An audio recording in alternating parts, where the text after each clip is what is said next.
Buenas, ¿cómo están? Espero que bien. El tema que nos toca tratar, ¿sí? El día de hoy es el tema de los modelos contables, ¿sí? Vamos a ver, este es un tema central y fundamental, ¿sí? Dentro de la cursada de este cuatrimestre. Vamos a ver el tema de ajuste por inflación a los estados contables, ¿sí? Bueno, modelos contables, a su vez, como en las clases anteriores hemos definido lo que son los estados contables, ahora tenemos que definir qué es un modelo contable, ¿sí? Un modelo contable es la representación de la realidad económica, financiera y patrimonial del ente, ¿sí? Realidad económica, el concepto importante que hay que tener en cuenta es el concepto de realidad, ¿sí? Cuando nosotros nos referimos a los modelos contables, vamos a estar hablando de tres elementos básicos y fundamentales, ¿sí? El primer elemento es la unidad de medida. El segundo elemento son los criterios de evaluación, ¿sí? O medición también. Evaluar o medir es absolutamente lo mismo, ¿sí? Y el criterio de capital a mantener. Entonces, cuando hablamos de los modelos contables, hablamos de tres elementos: el primero, unidad de medida; el segundo, criterios de evaluación o medición; y el tercero, capital a mantener.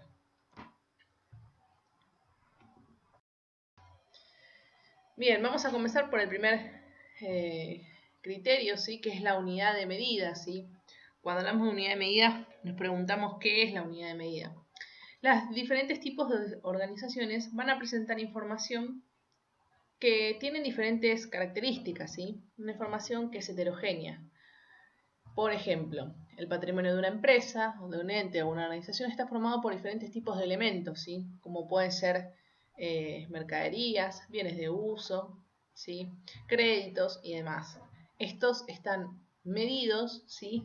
En kilos, litros, créditos, etc. ¿Qué pasa?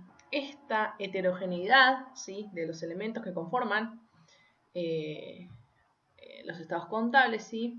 Hay que ponerlos, ¿sí? En un común denominador para expresar toda esta información de manera homogénea, ¿sí? Para que esta información se pueda agrupar y a su vez se pueda comparar. Para poder homogeneizar, ¿sí? Unificar todos estos conceptos y toda esta información presentada, ¿sí? En diferentes tipos de medidas, por así decirlo, lo que se hace es utilizar la moneda de cuenta en el país en el cual opera el ente, ¿sí? Entonces, al establecer esta moneda de cuenta en el país en el cual opera el ente, se le da, ¿sí? Una determinada, un precio, ¿sí? En este caso, en nuestro país, es el peso argentino. Entonces, todos estos elementos que son heterogéneos, ¿sí? Que son diferentes, van a ser unidos, ¿sí? Se van a homogeneizar a través del peso argentino, en este caso, como estamos en Argentina, ¿sí? Obviamente va a variar según el país en el que se encuentre, ¿sí? En Estados Unidos, por supuesto, va a ser el dólar, ¿sí? Y así sucesivamente en los diferentes países. Dentro de la unidad de medida, ¿sí? Se pueden tomar dos caminos diferentes. El primer camino que se puede tomar es no tener en cuenta o no considerar, ¿sí? La existencia de cambios en el poder adquisitivo de la moneda y emitir los estados contables como si este cambio en el poder adquisitivo no existiese, ¿sí? A este criterio, ¿sí? Se lo llama moneda heterogénea, ¿sí? Y hay otro criterio respecto a la unidad de medida, que es tener en cuenta, ¿sí? Estos cambios que se producen en el poder adquisitivo de la moneda y poder corregirlos, ¿sí? O ajustar los estados contables justamente teniendo en cuenta estos cambios, ¿sí? Este tipo de moneda, ¿sí? Se llama moneda homogénea. Entonces, dentro de la unidad de medida vamos a tener a la moneda heterogénea, que es expresar los estados contables sin tener en cuenta los cambios en el poder adquisitivo de la moneda, y la moneda homogénea es justamente lo contrario. Bien, vamos a moneda heterogénea o nominal. Como recién les dije, es el mismo nombre, heterogéneo nominal, ¿sí? que es que la medición contable se va a realizar a sus costos históricos, ¿sí? El supuesto en el cual se basa es que la moneda en curso legal va a mantener su valor, ¿sí? Es como si la inflación no existiese, ¿sí? Por lo cual, justamente, esta moneda no va a reconocer la pérdida del poder adquisitivo y no representa entonces el real valor que tienen los bienes y no van a reconocer los resultados por tenencia, ¿sí? Todo esto lo vamos a ver a medida que pasen las pantallas, ¿sí? Después vamos a tener a la moneda homogénea, que es, acá nos causamos en el pleno ajuste a los estados contables, ¿sí? Que vendría a ser reexpresión en realidad de los estados contables ajustados por inflación, por eso le puse A por I es ajuste por inflación, ¿sí? Donde se van a corregir, ¿sí? La unidad de medida se va a corregir teniendo en cuenta los efectos de la inflación para expresar los estados contables en términos de dinero del mismo poder adquisitivo, ¿sí? Acá lo que se va a hacer es se van a expresar los estados contables teniendo en cuenta, ¿sí? La inflación y justamente van a quedar evaluadas al mismo poder adquisitivo. No es lo mismo, ¿sí? Un estado contable emitido en el año 2015 que un estado contable emitido en el año 2019, ¿sí? Las monedas, ¿sí? Los estados contables están expresados en monedas de distinto poder adquisitivo porque se expresaron en distinto tiempo, ¿sí? Entonces lo que hace este ajuste por inflación es traer al valor de hoy, ¿sí? Este estado contable del año 2016 para que pueda ser comparado con el estado contable del año 2019. Todas las monedas, ¿sí? Que pertenecen, en realidad toda la información que pertenece a los estados contables van a estar evaluadas, ¿sí? Conforme a lo que es la inflación. Bien, vamos a explicar dos conceptos, ¿sí?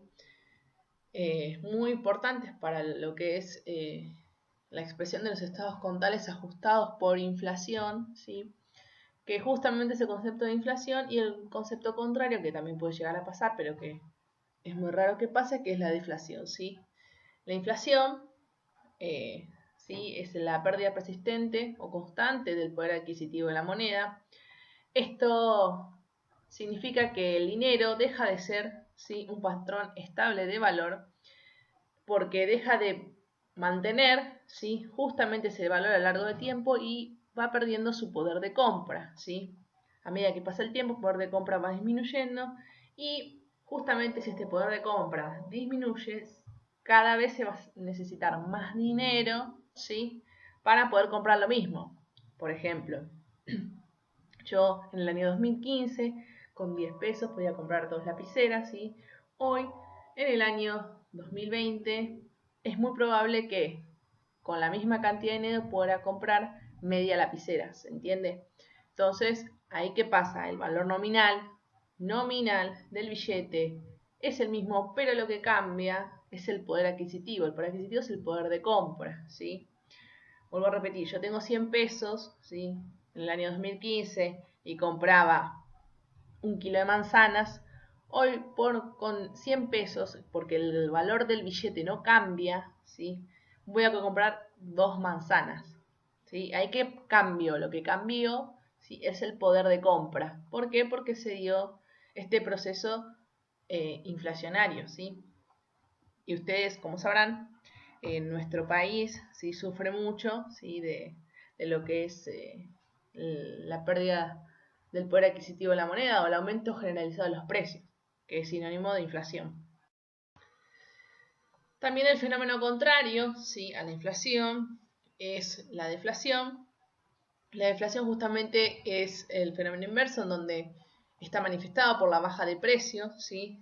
De los diferentes productos y se produce justamente no en periodos largos de tiempo, sino en periodos reducidos y cortos de tiempo. Por eso es muy difícil que esto pueda ser medido, ¿sí? En la deflación, porque justamente al no producirse en periodos extensos es más difícil medirlo, ¿sí? Justamente la deflación es algo ventajoso, ¿sí? Para un ente, para una organización, inclusive para nosotros mismos es algo ventajoso, pero que no en muchos países, ¿sí? Se da habitualmente y en un periodo más extenso.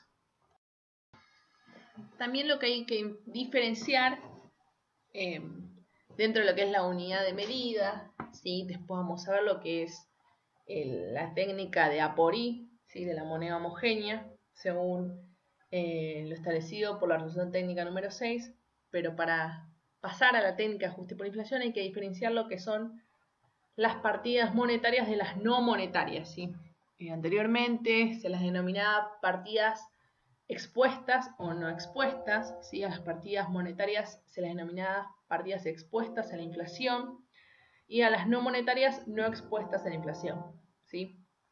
Después se terminó, se dejó de usar y se utiliza actualmente partidas monetarias y no monetarias.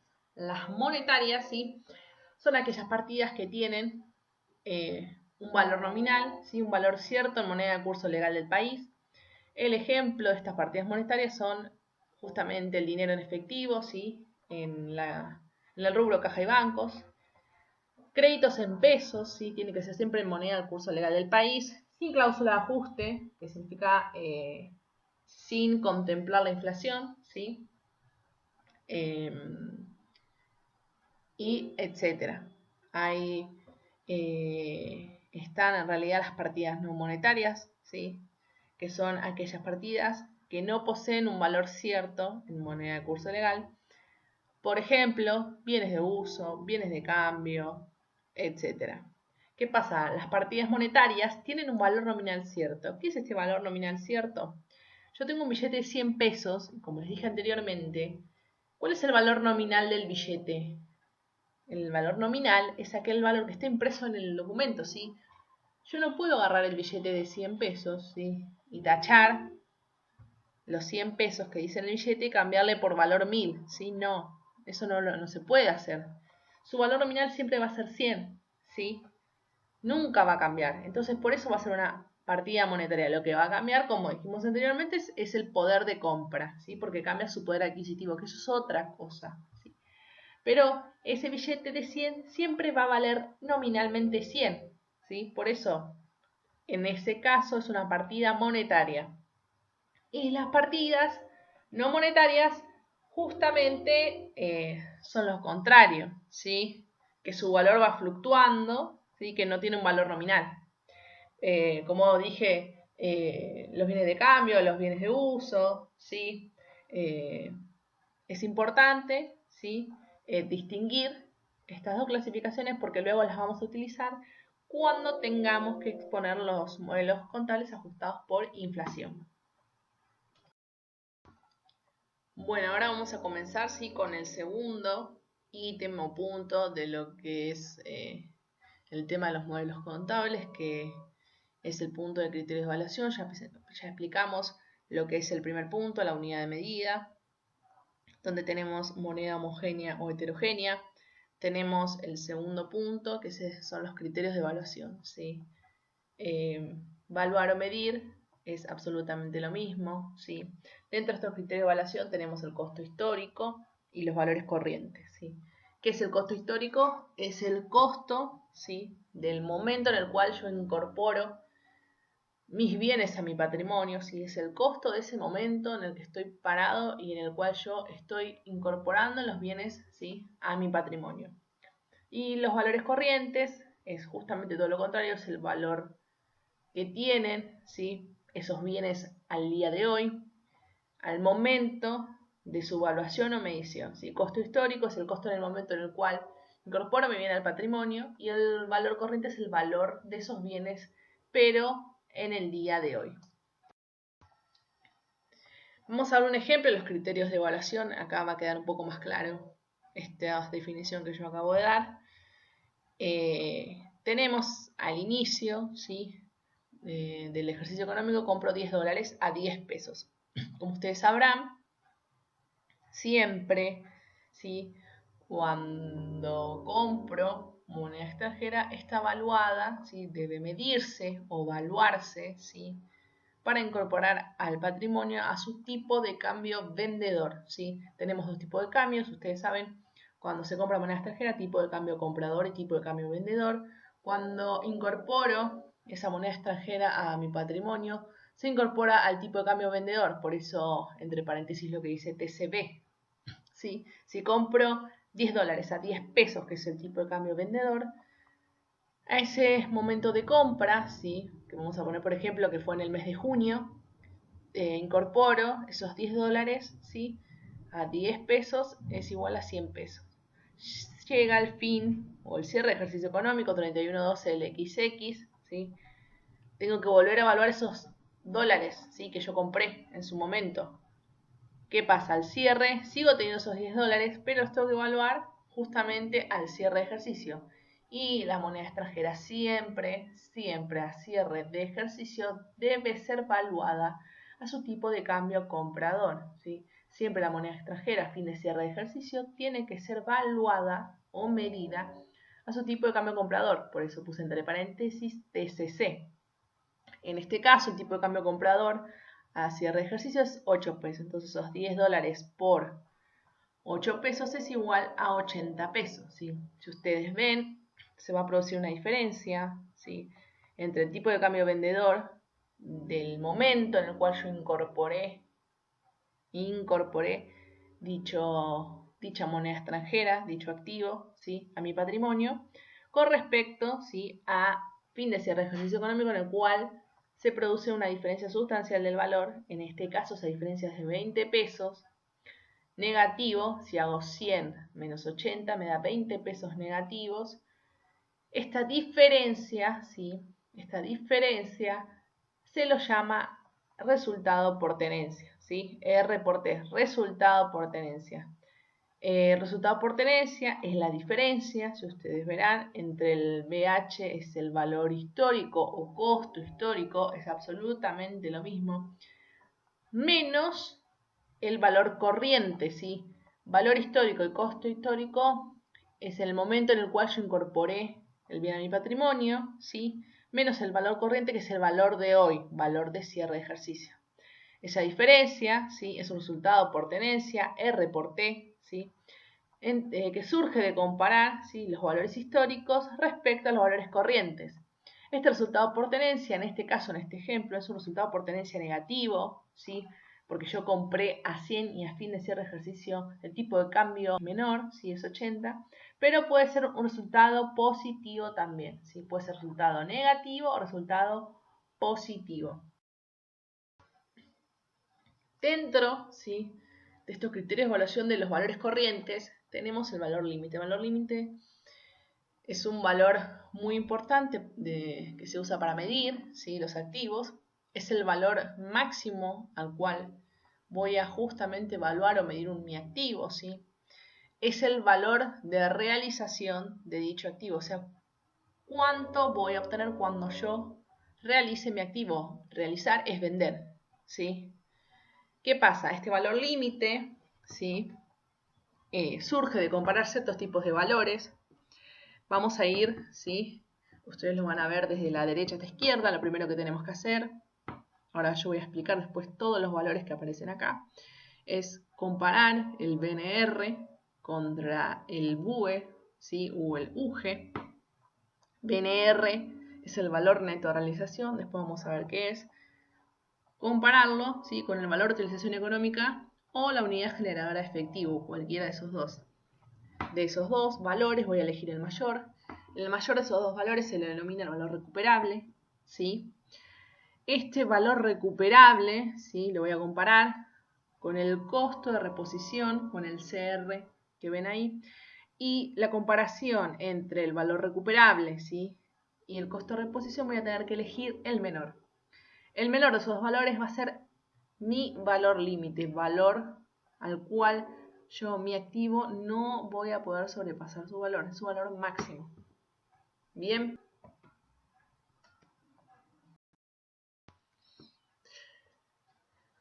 Valor neto de realización, o más conocido como BNR, si utilizado para poder determinar el valor límite de mis activos. Valor neto de realización es el precio de venta menos gastos directos de venta, ¿sí? Si yo hablo de un valor neto, si yo hablo de neto, es porque hay una diferencia, porque hay una resta, ¿sí? De realización, realizar. ¿Qué es realizar un bien? Vender, ¿sí? Por eso son precios de venta menos gastos directos de venta. Lo definimos de esta forma para que ustedes puedan, sí, en el caso de que no se acuerden qué es el valor neto de realización, con la definición ustedes pueden relacionar o sacar, ¿sí? Deducir lo que es justamente el BNR, que es el precio de venta menos gastos directos de venta. Valor neto, hay una diferencia neto de realización de venta, ¿sí? Los gastos directos de venta, ¿sí? Como están acá puestos en el valor neto de realización, restados de los precios de venta, son aquellos que identifican, ¿sí? A cada venta particular. Es decir, que no se incurren, ¿sí? Si no se efectúa esa venta, ¿sí? Esa enajenación. Por ejemplo, la comisión de los vendedores, ¿sí? Si yo no realizo, ¿sí? Ese gasto pagándole a los vendedores para que me vendan, esa venta, ¿sí? No se efectúa, ¿sí? Bien, el valor neto de realización, ¿sí? Es adecuado, ¿sí? Apropiado para aquellos bienes o en realidad para aquellos activos que no requieren esfuerzo de venta, ¿sí? Aquellos activos que poseen mercado transparente, que después vamos a ver qué es, y donde su precio, ¿sí? De venta sea conocido. El ejemplo más común, por ejemplo, es la moneda extranjera, ¿sí? Donde su precio es conocido, ¿sí? El mercado de la moneda extranjera es transparente, su precio conocido porque están en las entidades financieras y los bancos establece cuál es su tipo de cambio, comprador y vendedor. Es el mercado transparente porque se comercializa en forma justamente transparente. Los títulos públicos, siempre que tengan cotización, las acciones, siempre que tengan cotización, las acciones que se venden, ¿sí? En la bolsa de comercio y demás. El precio de las mismas es un precio conocido y se manejan, ¿sí? Se venden en un mercado donde es transparente, ¿sí?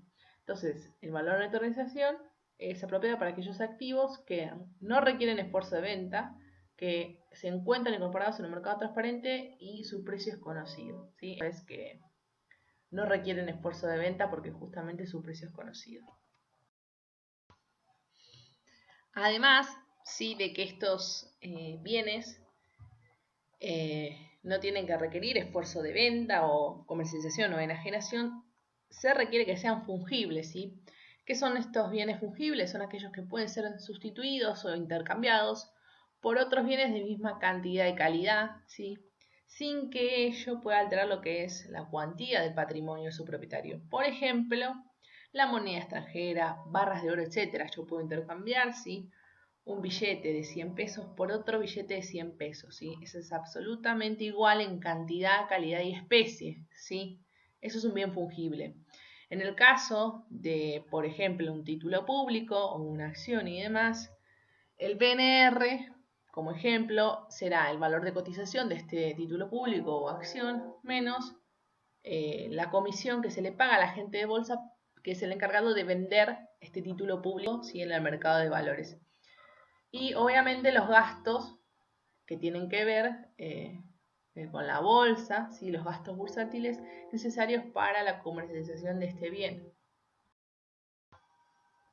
Otro de los valores que tenemos a analizar para determinar el valor límite de nuestros activos es el valor de utilización económica o la unidad generadora de efectivo, ¿sí? ¿Qué pasa con estos valores? Estos valores, ¿sí? Atienden a lo que es el significado, económico que dicho activo tiene en cuestión de la entidad, ¿sí? Considerando lo que es la rama de la actividad de la empresa y de la justamente utilización que se haga de él, ¿sí? ¿Qué pasa? Existen algunos bienes que tienen tanto un valor de uso, ¿sí? De utilización económica justamente, como un valor de cambio. Y hay otros bienes o activos que solo poseen uno de esos valores, ¿sí? Damos un ejemplo como son las maquinarias o equipos industriales que muchas veces solo poseen un valor de uso justamente porque se usan, se utilizan y no un valor de cambio, porque en las maquinarias de gran porte el costo del desmonte de esas maquinarias es mucho, ¿sí? Más alto que el precio que se pagaría en el caso de que se vendan. ¿Se entiende? Es mucho más alto su BUE, ¿sí? Su valor de utilización económica, justamente si hablo de utilización, hablo de uso, ¿sí? Que es su valor de cambio. Bien, vamos a ver algunos casos, ¿sí? De criterios de evaluación que acabo de mencionar anteriormente.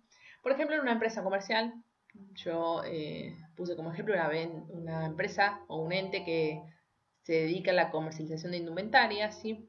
Las mercaderías destinadas a la venta tienen un BNR, un valor neto de realización, pero el valor de utilización económica puede ser cero muy bajo. ¿Por qué van a tener un BNR? Porque justamente esta empresa se dedica a vender, ¿sí? A vender un bien, a vender mercaderías. Entonces, esos bienes, ¿sí? Esa ropa, en este caso de venta alimentaria, va a tener un BNR, ¿sí? Mucho más alto que un valor de utilización, porque no está destinada al uso, sino a la venta, ¿sí? Entonces, en este caso, ustedes van a ver que su valor recuperable, ¿sí? El valor recuperable va a coincidir, va a ser igual que el BNR. Lo mismo va a suceder en aquellos activos que no requieren esfuerzo de venta, como vimos anteriormente, como son las acciones, los títulos públicos o la moneda extranjera, ¿sí? Sin desconocer que a veces el valor de utilización económica de estos activos pueden llegar a tener, ¿sí? Pero por lo general también su valor recuperable coincide con el BNR, ¿sí? También existe, ¿sí? Ciertos bienes de uso que pueden tener ambos valores. Para las maquinarias y las instalaciones, frecuentemente el valor de utilización económica es mucho más importante que el BNR, ¿sí? Vuelvo a repetir, porque son máquinas e instalaciones que tienen un uso, ¿sí? Una utilización. Si esas maquinarias e instalaciones están, ¿sí? Las usamos nosotros, el valor de utilización de dichas maquinarias va a ser mucho más alto que el BNR, justamente por esto que yo les dije, que en el caso de que si yo tenga que desmontar una maquinaria de gran porte, me puede salir mucho más caro que su venta. ¿Se entiende? Entonces su valor de utilización va a ser más alto que su BNR. Lo mismo si poseemos un edificio, por ejemplo, este es otro caso donde ese edificio, ¿sí? Lo puedo utilizar para mi empresa, ¿sí? Para que mi empresa funcione, o lo puedo alquilar o lo puedo vender, ¿sí? En el primero de los dos casos, ¿sí? Van a constituir un valor de utilización económica, ¿sí? Porque lo voy a usar yo en el desempeño de mi empresa, ¿sí? Para que mi empresa pueda funcionar. Y en el último caso, cuando yo lo vendo, ¿sí? O lo alquilo, se genera un valor de neto de realización, ¿sí? Y ahí se puede producir la igualdad, ¿sí? De ambos valores. Lo mismo puede pasar con una flota de camiones, ¿sí? Si yo los vendo, ¿sí? O si los utilizo en flete, son dos casos diferentes y en esos dos casos se pueden dar que el BUE sea igual al valor neto de realización, ¿sí? O, ahora me acordé, por ejemplo, también en la famosa heladería, en el caso de que la heladería, como se dedica a la venta, el BNR va a ser más importante que el BUE, como el caso anterior que vi de la ropa indumentaria. Otro de los valores o de costo que se va a utilizar dentro del criterio de medición para poder determinar el valor límite de mis activos es el costo de reposición, ¿sí? Costo de reposición es aquel costo que se debe incurrir al día de hoy o al momento en que se mide dicho activo para volver a incorporarlo a mi patrimonio, ¿sí? Entonces el valor que debería incurrir hoy para volver a incorporar ese activo a mi patrimonio. Vamos a ver un ejemplo con todos estos valores eh, que vimos, ¿sí? Tenemos un costo de reposición de 10 pesos, en este caso, costo de reposición, piénsenlo, costo, ¿cuánto me cuesta reposición ese bien al día de hoy si yo lo quiero volver a comprar? ¿Cuánto me va a costar? Esa sería la pregunta, costo de reposición.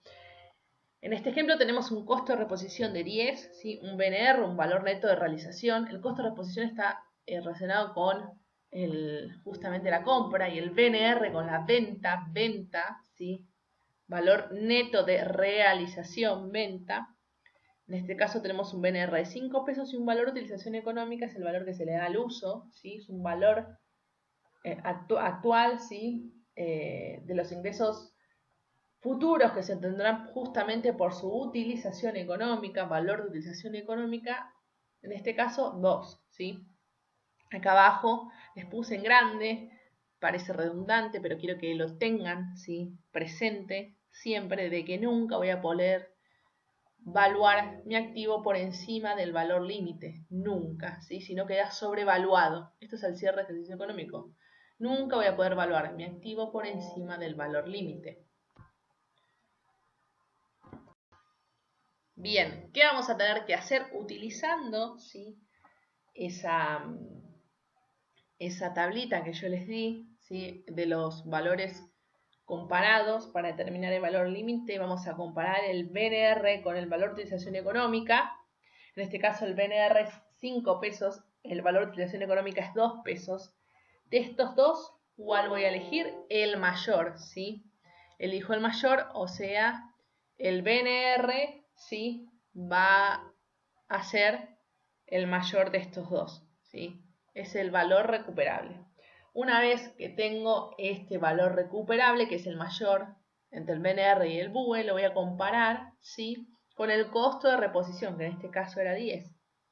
Comparo el costo de reposición 10 con el BNR 5 y estos dos voy a elegir el menor, ¿sí? O sea, en este caso, 5. Este valor va a ser mi valor límite. El valor límite de mi activo es 5. En este caso, el valor límite de mi activo es el BNR a 5 pesos. Acá les dejo una pregunta, ¿sí?, que es bastante interesante como para pensarla, ¿sí? La pregunta es si existen bienes, ¿sí?, para los cuales sea más costoso u oneroso comprarlo, ¿sí?, costo de reposición sea más costoso u oneroso adquirirlo, comprarlo, que venderlo, ¿sí?, que el valor neto de realización. ¿Cuáles son aquellos bienes en los cuales me cuesta más comprarlo que venderlos? Es un poco rara la pregunta, pero ¿existirán esos bienes? La respuesta es sí. Son aquellos bienes que no requieren esfuerzo de venta y que se comercializan en mercado transparente, como por ejemplo la moneda extranjera, los dólares. Ustedes pónganse a pensar, esto es una operación habitual. Si yo compro 100 dólares, ¿sí?, en el banco, me los cotizan a tipo de cambio vendedor. En este caso, pusimos como un tipo de cambio vendedor 15.50. Por los 100 dólares, el costo de reposición, o sea, el costo de compra, ¿sí?, de este bien, de este activo, es 1.550, ¿sí? ¿Qué pasa? Yo al otro día necesito la plata y los vendo, ¿sí? Vendo esos dólares al banco. ¿El banco me va a dar más plata o menos plata? Justamente el banco me va a dar menos plata porque se utiliza el tipo de cambio comprador, ¿sí? En este caso es 15 pesos y si yo los vendo esos 100 pesos a 15 pesos, el valor neto de realización de esa venta es de 1.500. Ustedes verán ahí que tengo una diferencia de 50 pesos, ¿sí?, de pérdida, pues yo perdí 50 pesos. ¿Por qué? Porque su valor neto de realización es menor, ¿sí?, a su costo de reposición. O sea, me costó más comprarlo que venderlo. Así que no siempre el valor neto de realización puede llegar a ser mayor que el costo de reposición. Eso hay que tenerlo en cuenta y hay que tenerlo claro, que no son parámetros que sean fijos. Muchas gracias a todos.